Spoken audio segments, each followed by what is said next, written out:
இந்த வீடியோ நம்ம என்ன பார்க்க போறோம்னா ஆட்டோ ரெகக்னிஷன் கான்ஃபிகரேஷனை நம்ம பேங்க் லெஜர்ல எப்படி நம்ம செட் பண்ணலாம் அப்படின்றத அந்த வீடியோ நம்ம பார்க்க போறோம்.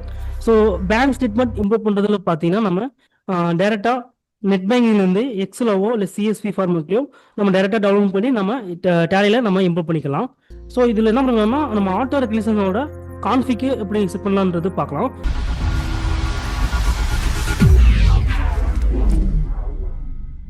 ஃபர்ஸ்ட் நம்மளுக்கான ஆல்ட்டுக்குள்ள போயிடலாம், இது லெஜருக்குள்ள போயிடலாம். ஸோ ஆல்ரெடி நான் பேங்க் வந்து கிரியேட் பண்ணி வச்சிருக்கேன், பேங்க் லெஜரை. ஸோ ஜஸ்ட் நான் ஹெச்டிஎஃப்சி பேங்க்ன்றது கிரியேட் பண்ணி வச்சிருக்கோம்.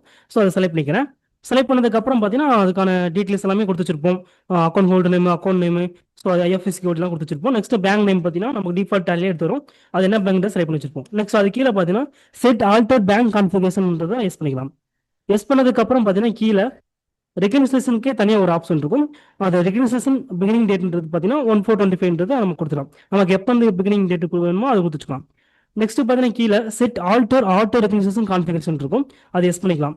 எஸ் பண்ணதுக்கப்புறம் பார்த்தீங்கன்னா நமக்கு டிஃபால்ட்டாகவே ஆட்டோ ரெகக்னிஷன் கான்ஃபிகரேஷன் பார்த்தீங்கன்னா டெபாசிட்னா நமக்கு ரிசிப்ட், வித்ட்ராவல்னா நமக்கு பேமெண்ட்ன்றது நமக்கு எடுத்து வந்துருக்கும். ஸோ ஜஸ்ட் அதை என்டர் பண்ணிக்கலாம். நெக்ஸ்ட் பார்த்தீங்கன்னா use a different for inter bank cash டிரான்சாக்ஷன்ல பார்த்தீங்கன்னா எஸ் பண்ணிக்கலாம். ஸோ இது எதுக்காக அப்படின்னு பார்த்தீங்கன்னா நம்ம இன்டர் பேங்க் ட்ரான்ஸ்ஃபர்லாம் என்ட்ரி வச்சிருப்போம், ஒன்று ஜேர்னல் வச்சிருப்போம், இல்லை கான்ட்ரா வச்சிருப்போம். ஸோ அந்த மாதிரி இன்டர் பேங்க் ட்ரான்ஸ்ஃபர் இருக்கிற என்ட்ரி வந்து நம்ம உள்ள ரிகன்சில் பண்ணோம் அப்படின்னா நம்ம கான்ட்ரா வச்சிருந்தோம்னா கான்ட்ரா வச்சுக்கலாம், இல்லை ஜேர்னல் வச்சிருந்தோம் ஜேர்னல் செலக்ட் பண்ணிக்கலாம். ஸோ நம்ம கான்ட்ரா தான் வச்சிருக்கோம் மோஸ்ட்லி இன்டர் பேங்க் ட்ரான்ஸ்ஃபர்னா நம்ம கான்ட்ரா செலக்ட் பண்ணிக்கலாம். நெக்ஸ்ட் பார்த்தீங்கன்னா இங்கே exact match configuration for book and bank transaction. அதாவது பார்த்தீங்கன்னா நம்ம புக்லையும் பேங்க்லையும் பார்த்தீங்கன்னா நமக்கு எக்ஸ்ட்ரா மேட்ச் ஆகுது அப்படின்னா கீழே ஒரு identify accept matches for recognition ஒரு ஆப்ஷன் இருக்கும். இதில் வந்து நம்ம பார்த்தீங்கன்னா 3 ஆப்ஷன் இருக்கும். ஒன்று நாட் அவைலபிள் கொடுத்துக்கலாம், இல்லை பார்த்தீங்கன்னா ஒயில் இம்போர்ட்டிங் ஸ்டேட்மெண்ட் கொடுக்கலாம், இல்லை பார்த்தீங்கன்னா oil importing statement and voucher கொடுக்கலாம். இந்த ஒயில் இம்போர்ட் ஸ்டேட்மெண்ட் பார்த்தீங்கன்னா நம்ம இம்போர்ட் பண்ணுறப்பே பார்த்தீங்கன்னா அது மேட்ச் ஆச்சுன்னா அதுக்கு ஆட்டோ ரெகக்னிஷன் ஆயிருக்கும். நெக்ஸ்ட் பார்த்தீங்கன்னா oil importing statement and saving voucher அப்படின்னா நம்ம சேவ் பண்ணதுக்கப்புறம் அது என்ன பண்ணணும்னா ஆட்டோ ரெகக்னிஷன்ன்றது பண்ணும். நம்ம என்ன பண்ணிக்கலாம் இங்கே ஒயில் இம்போர்ட்டிங் ஸ்டேட்மெண்ட்றது நம்ம மோஸ்ட்லி யூஸ் பண்ணுறது. ஸோ இதவே நம்ம கொடுத்துடலாம். கொடுத்து என்டர் பண்ணிட்டு நெக்ஸ்ட் ஆட்டோமேட்டிக்கலி ரிகன்சல் எக்ஸ்ட்ரா மேட்சஸ் ஃபவுண்ட்ன்றது பார்த்தீங்கன்னா நம்ம எஸ் பண்ணிக்கலாம். எஸ் பண்ணிட்டு இது ஜஸ்ட் என்டர் பண்ணி இது சேவ் பண்ணி வச்சுக்கலாம். கண்ட்ரோலே கொடுத்தா இது சேவ் ஆயிரும். ஸோ இது சேவ் ஆயிடுச்சு. ஸோ இதுக்கப்புறம் என்ன பண்ணிக்கலாம், நான் பேங்க் ஸ்டேட்மெண்ட்றது தனியாக வச்சிருக்கேன். ஜஸ்ட் என்ன பண்ணிக்கலாம், நான் வியூ பண்ணி காட்டுறேன். ஸோ இது ஓப்பன் ஆயிடுச்சு. ஸோ நம்ம இது டேரெக்டாக நான் நெட் பேங்க் வந்து டவுன்லோட் பண்ண ஃபார்மெட்டு, எக்ஸல் ஃபார்மெட்டு. ஸோ இதில் என்ன பண்ணிக்கலாம், ஃபர்ஸ்ட் ஒரு டிரான்சாக்ஷன் மட்டும் எடுத்துக்கிறேன். இது என்ன பண்ணிக்கலாம், நான் ஃபர்ஸ்ட் இதில் இருக்கிற ஒரு வச்சிடறேன்.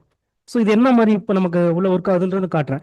இதில் பார்த்தீங்கன்னா ஏபிசி நிறைய சொல்ல பார்த்தா எனக்கு தெரியும், ஏபிசி கம்பெனின்றது இருக்கு. ஸோ அதுக்கு பார்த்தீங்கன்னா ரிசிப்ட்ல பார்த்தீங்கன்னா 16,500 ரூபான்றது இருக்கு. ஸோ இந்த கம்பெனிக்கு ஒரு என்ட்ரி வச்சிடலாம், வவுச்சரை போயிடலாம். நெக்ஸ்ட் பார்த்தீங்கன்னா ரிசிப்ட்ன்றது செலக்ட் பண்ணிக்கலாம். நெக்ஸ்ட் இங்கே பார்த்தீங்கன்னா பேங்க் வந்து செலக்ட் பண்ணிக்கலாம். பேங்க் செலக்ட் பண்ணதுக்கு அப்புறம் பார்த்தீங்கன்னா இங்கே அந்த ஏபிசி கம்பெனி செலக்ட் பண்ணிக்கலாம். ஸோ இங்கே அந்த அமௌண்ட் செலக்ட் பண்ணிக்கலாம், 16,520 ரூபான்றது செலக்ட் பண்ணி வச்சுக்கலாம். ஸோ ஒன்ஸ் செக் பண்ணிக்கலாம், 16,500 ரூபான்றதுக்கு இருக்கு. ஓகே, இந்த ஒரு என்ட்ரி மட்டும் என்ன பண்ணிக்கலாம், என்டர் பண்ணி இது நியூ ரெஃபரன்ஸ்லேயோ இல்லை ஆன் அக்கௌண்ட்லேயோ வச்சுக்கலாம். ஜஸ்ட் என்டர் பண்ணிட்டு இங்கே பார்த்தீங்கன்னா இங்கே இ ஃபண்ட் ட்ரான்ஸ்ஃபர்ன்றது செலக்ட் பண்ணிக்கலாம். ஜஸ்ட் என்டர் பண்ணிக்கலாம். இங்கே இன்ஸ்ட்ருமெண்ட் நம்பர்ன்றதுக்கு பார்த்தீங்கன்னா நமக்கு இருக்கும், ஜஸ்ட் அது காப்பி பண்ணி போட்டுக்கலாம்.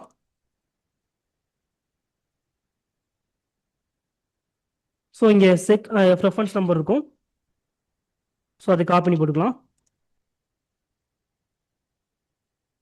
என்டர் பண்ணிக்கலாம், இது சேவ் பண்ணிக்கலாம். என்டர் பண்ணி இது சேவ் பண்ணியாச்சு. ஸோ ஒரு என்ட்ரி உள்ள வந்துருச்சு. ஸோ இப்போ அந்த பேங்க் ஸ்டேட்மெண்ட்டை நம்ம இம்போர்ட் பண்ண போகிறோம். அது இருக்கிற ஒரு என்ட்ரி மட்டும் உள்ள ரிசிப்ட் என்ட்ரி வச்சிட்டோம், மற்ற எல்லாமே பார்த்தீங்கன்னா ஃப்ரெஷ். ஸோ இதை க்ளோஸ் பண்ணிடுறேன். க்ளோஸ் பண்ணதுக்கு அப்புறம் பார்த்தீங்கன்னா மேலே இம்போர்ட் கொடுத்துலாம், இல்லை பேங்க் ஸ்டேட்மெண்ட் கொடுத்துலாம், இல்லை பார்த்தீங்கன்னா பேங்க் செலக்ட் பண்ணிக்கலாம். இங்கே பார்த்தீங்கன்னா அந்த பேங்க் ஸ்டேட்மெண்ட் வச்சுக்கிற அந்த எக்ஸஸ் சீட்டோட பாத்தை வந்து செலக்ட் பண்ணிக்கலாம். இங்கே ஸ்பெசிஃபிக் பாத் கொடுத்துட்டு இங்கே பார்த்தீங்கன்னா அந்த பாத் செலக்ட் பண்ணலாம். செலக்ட் பண்ணதுக்கப்புறம் பார்த்தீங்கன்னா இந்த பாத்தை இங்கே பேஸ்ட் பண்ணிக்கலாம், என்டர் பண்ணிக்கலாம், என்டர் பண்ணிக்கலாம். நெக்ஸ்ட் பார்த்தீங்கன்னா இங்கே ஆல் கொடுக்கலாம், இல்லைனா சப்போர்ட் கொடுக்கலாம். ஸோ நம்ம எக்ஸல் ஃபார்ம் தான் பண்ண போகிறோம், ஸோ அதனால் சப்போர்ட் கொடுத்துலாம். இங்கே பார்த்தா அந்த எக்ஸல் சீட் எடுத்து வந்துருக்கும், ஜஸ்ட் என்டர் பண்ணிக்கலாம். இங்கே ஷோ ப்ரூவ்ன்றது எஸ் பண்ணிக்கலாம். எஸ் பண்ணிட்டு எஸ் பண்ணிடலாம், அக்செப்ட் பண்ணி கேட்கும், எஸ் பண்ணிக்கலாம். பண்ணதுக்கப்புறம் பார்த்தீங்கன்னா நமக்கு இங்கே இம்போர்ட் பண்ணுறதான்னு கேட்கும், இம்போர்ட் கொடுத்துலாம்.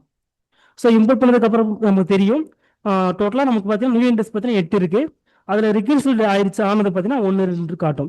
ஸோ என்ன இருக்குமோ நம்ம ஆல்ரெடி என்ட்ரி வச்சிட்டோம், ஸோ அதே என்ட்ரி வந்து மறுபடியும் நம்ம ஸ்டேட்மெண்ட் வந்து இம்போர்ட் பண்ணுறப்போ என்ன ஆகும்னா ஆட்டோமேட்டிக்காக அது ரெக்கன்சில் ஆயிரும்.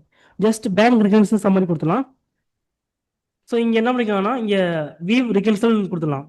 ஸோ வீவ் ரெக்கன்சில் கொடுத்தீங்கன்னா நமக்கு ஏப்எல்எம் செலக்ட் பண்ணிக்கலாம். இது வந்து பார்த்தீங்கன்னா நமக்கு ஆட்டோமேட்டிக்காக ரெக்கன்சில் ஆனது. ஸோ ரெக்கன்சில் ஆனதுக்கப்புறம் பார்த்தீங்கன்னா நமக்கு இந்த மாதிரி சொல்லி வந்துடும்.